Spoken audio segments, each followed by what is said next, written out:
Oh, I see. You've come crawling back here. Well, welcome to Backchat TV. It's about bloody time. Pay attention because you're late. Let's start. What's going on, guys? It's Backchat TV and I'm back with another video. So we're going to talk about these guys that are losing, these favourites, so-called favourites that are losing, getting too old. There's a lot of stuff going on in not just in boxing, but in combat sports. A lot of favourites are losing. Seems to be the year of kind of the changing of the guards, as it were. We saw just a few days ago Derek Chisora beating, a former world title contender in Joyce. Nobody expected that. Funny enough, I had a feeling that this would happen. I know people are going to say it's very easy to say that after the fact, I know. But, it's not just the fact that Joyce didn't look good in previous fights when he was knocked out by Zhilei Zhang, but I've never been a fan of Joyce. I've always thought that he was too slow. Always. This is from the beginning of his career. I thought he was too slow, and I almost bet my house that Daniel Dubois would beat Joyce easily, and I was wrong. And from that day that I was wrong, I started to look at Joyce a lot more carefully and actually try to see what are these attributes that he has, why he keeps winning, because I couldn't see. I think he punches too slow, as if he's kind of punching in slow motion. I thought someone like Daniel Dubois would just be too quick and too explosive for someone as slow as Joyce, someone with zero defense. But he proved me wrong, and since he proved me wrong, I didn't want to go against him. I started to look at him more closely, and I noticed that he does have some obvious attributes. He is physically a big man. That's the first thing. He fights with immense pressure. He stays in your face. He stays at a kind of the same kind of pace. He's got quite fast feet compared to his hands, so he corners you quite quickly, and he just keeps that pressure on you throughout the fight. And this is even before he starts to punch. This is just the pressure, the presence of his body just in front of your face all the time. And he's not deterred by punches. If you punch him flush in the face, he doesn't take a step back. He keeps coming forward. He takes the punch and he keeps coming forward, and he keeps closing down your real estate. And he if you combine that with his constant punching, which he actually kind of got away from the jab. I think his jab is what used to really break down people, because he normally pressures you and he's throwing that jab and changing it up with looping shots at the same time, and he often catches people with those hard jabs, and then he ends it with those looping shots. He's very difficult to take, even though he doesn't have a lot of speed. But I think he got away from the jab, and so Chisora was able to survive when he was in close quarters, and he was able to get out of those big looping shots. When Joyce did land the jab, it was landing quite well, but he kind of really got away from that. And I think he could have got the finish against Chisora had he just stayed with that disciplined jab that he used against Daniel Dubois, and he used, with a lot of different fighters who he broke down. He was able to break down a lot of fighters with that jab and then finish them off with hooks. With Chisora, he kind of was just throwing a lot of hooks. A lot of them were not accurate, not hitting the mark. I think it was quite obvious that Derek Chisora had the speed advantage, which I think he knew this. He had a speed advantage, hand speed definitely. Foot speed was, probably about the same, but hand speed, he definitely had the advantage. He would hit Joyce with two shots. It was like two shots to one. He definitely had a bit of head movement. Derek Chisora was getting out of the way of a lot of shots, and Joyce was just, as usual, there to be hit by everything that Derek was throwing. He's just too slow. He's too slow to react. He's too slow to punch. And if you've got a decent size to you, you can kind of defend yourself, or not defend yourself, but kind of stave off that pressure of just someone coming at you who's 10 times bigger than you. then you can do well against Joyce. If you're a big man yourself, you can do well against Joyce. If you can hold your own against him imposing his size, then all you've got to deal with is the slowness of those punches. But a lot of the times we see Joyce just completely crush guys that are a lot smaller than him. Joseph Parker is a guy considerably smaller than him. So I think Joyce has certain attributes, and I'm not surprised that he was beaten by Chisora, to be honest. Chisora's quite a good boxer. He comes to fight. He came forward. He didn't take a step backwards, really. He came forward most of the time as well. And he just had better, faster. I think the speed was the main thing. He just had faster reactions, better head movement, and faster shots. Joyce just looking very static, very stiff, very methodical, as usual. He's just not a world beater. I saw that he was not a world beater from the beginning, and nothing has really changed. He just was someone who was waiting to be exposed, basically. Zini Zhang exposed him. Derek Chisora has exposed him. A lot of fighters will have the beating of someone like Joe Joyce, to be honest. But it was still a surprise because we all know Joe Joyce was a huge favourite. This is the year of the favourites losing. In UFC, we had Leon Edwards, who is an amazing striker, one of the best strikers in the UFC, surprisingly, shockingly, being beaten by Belal Muhammad. Nobody expected that.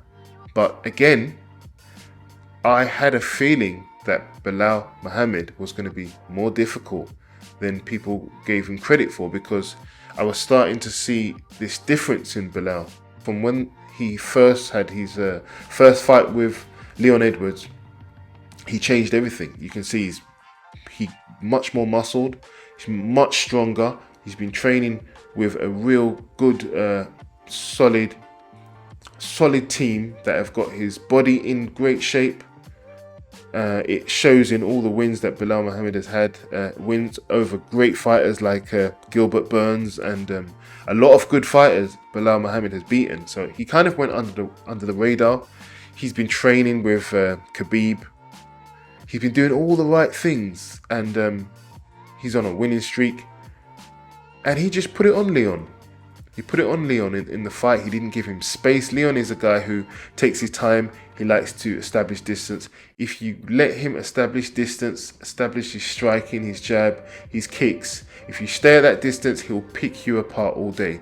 Belal didn't do that. He put pressure on him from the beginning, mixed up the takedowns with strikes, with all sorts of different attacks, and he was athletic enough to close the distance, which is something that Kamaru Usman struggled with, to be honest. He kind of abandoned his wrestling, but Belal, he had him up against the cage. He was strong in the clinches. He didn't give him any space. He was boxing with him as well, mixing up the takedowns, and Leon Edwards, if he doesn't have it all his own way, Leon, and he's starting to lose, he goes into this kind of shell where he's kind of like a deer caught in the headlights. He doesn't move well. A lot of the times he was quite static against Belal when Belal was coming forward and just blocking the punches, and then obviously when Belal was transitioning to the feet, he was reacting quite slowly. That was a shock. Back to boxing, Tyson Fury getting stopped by a middleweight in Alexander Usyk. He did fight at middleweight at one point in the amateurs. He fought Sean Porter, which is crazy. In the amateurs, apparently. Came up fighting a cruiserweight champion, and then now heavyweight to fight one of the biggest heavyweights of all time, Tyson Fury. Another shock, a shock win, you could say. What is next? Maybe one of the greatest fighters of all time, Terrence Crawford. Could he be the next one to lose to Madrimov? Is it possible? Well, today I'm going to speak about that briefly. I think that Madrimov will be the best opponent that Terence Crawford has fought. A lot of people are not giving Medrimov that much of a chance, but I have seen some people say that he has to be careful. Terence Crawford definitely has to be careful. He is in a real fight. More than Errol Spence, more than any of these guys.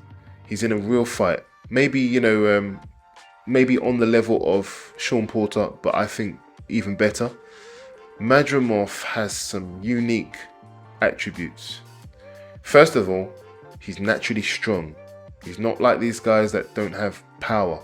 He's a strong guy, weightlifting, judo background. He's going to have a very strong stance, which matches with Terence Crawford's kind of wrestling background. So there's going to be, some kind of battle going on there. He's not going to be a pushover in the clinch.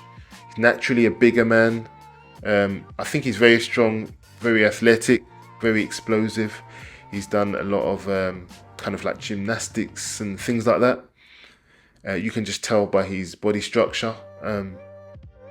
Hard puncher. I like the fact that he's explosive. Crawford hasn't really fought that many explosive, powerful fighters. Errol Spence is not really explosive.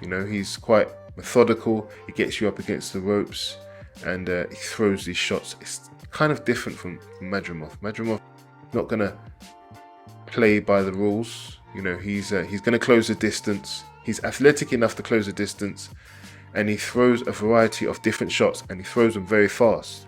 It's not like Errol Spence where you can see the punches come in and block and counter. Medrimov is going to come with a lot of different shots from different angles. And I think he's going to give Crawford the toughest fight of his career so far. Now, what I think will probably happen, I think it might be the first time Terence Crawford goes to a decision.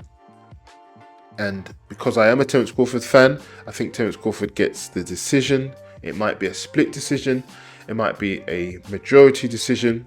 But after this fight, people are going to say, oh, Terence Crawford was exposed. He didn't really do that well. Maybe he's not the best. Now, the main reason why people are going to say that is mainly ignorance. They don't know who Medrimov is.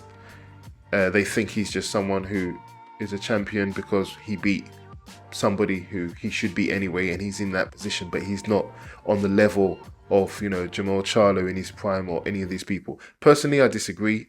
I think that Medrimov is a real threat to everyone, including Jamal Charlo wherever he is, including Tim Tszyu, including Fundora. I think Medrimov beats these guys. I could be wrong, but I think he beats these guys. So, in my view, Terence Crawford is going up against the best they have to offer at 154. It doesn't matter if you don't know him, if you haven't heard his name much. I think he is the best at 154. So if Terence Crawford beats Medrimov, Terence Crawford is really the best fighter of this era. And I put him at number 1. At the moment, I've kind of got Usyk at number 1. Just all the things that Usyk has done, coming up from cruiserweight to beating so many top heavyweights. I think he's just accomplished more, or not more, but he's done the impossible. Beating AJ twice, and then beating Tyson Fury, 2 of the best heavyweights in the world. I think that tops Terence Crawford beating Errol Spence. If you take away Errol Spence, Sean Porter was beaten before him. Many times Sean Porter lost. So, I put Usyk up there as number 1, pound for pound, and then Terence Crawford second, and Inoue third. But Terence Crawford would definitely claim that first spot if he was to beat Medrimov. Moving up to 154 pounds, beating the best that they have to offer. I think after that he should aggressively call out Canelo, and that fight at 168 pounds would be epic. Terence Crawford would really cement his legacy if he could leave boxing after a fight with Canelo. Now, will he get that fight? I don't know, because Canelo's his own man. He's got his own legacy at the moment, and he doesn't necessarily need Terence Crawford to cement that legacy. So I wouldn't be surprised if he goes on and fights, different people. But Terence Crawford definitely has the chance to be great, and it starts with Madrimov. It's not a foregone conclusion by any stretch of the imagination. Like I said, Madrimov is strong, physically powerful. He wants it. He's not going to be bullied by Terence Crawford. He is a guy who comes forward and puts the pressure on you. He's explosive. He's got all the attributes that's needed. I think Terence Crawford just a little bit more slick, and that should get him over the line. But I wouldn't be surprised if Madrimov was to come out victorious in this. Let me know what you think. Do you think that's possible? Another thing I would say is that I saw an interview with Drake, and Drake has firmly put the curse on Terence Crawford, saying that Terence Crawford is going to beat Madrimov easily. This was reinforced by David Haye, the #1 curse maker of boxing. He said that he thinks Terence Crawford gets it done against Madrimov as well. So these are two huge red flags. The fact that a lot of top guys who were favourites with the bookies have lost, and these two, Drake and David Haye, backing Terence Crawford is not something that you want. It's going to be tough. I'm a Terence Crawford fan. I'm always going to go for Terence Crawford. But I definitely know for certain it's going to be the toughest fight of Terence Crawford's career. Let me know what you think. Why do you think Leon Edwards lost? Why do you think these top guys are losing?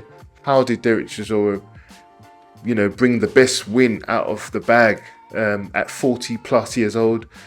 Is Terence Crawford on the wrong side of 35? I think he's 37 or something now. Madrimov is in his prime. Is Terence Crawford going to get old overnight? Is 154 pounds too much? I don't think so. Floyd Mayweather went to 154 pounds, but he was small at that weight, and he did struggle. There's a lot of things against Terence Crawford, to be honest, when you take into consideration his age, his size. I don't know. It could have upset written all over it. Let me know what you think in the comments. I'm on to the next one.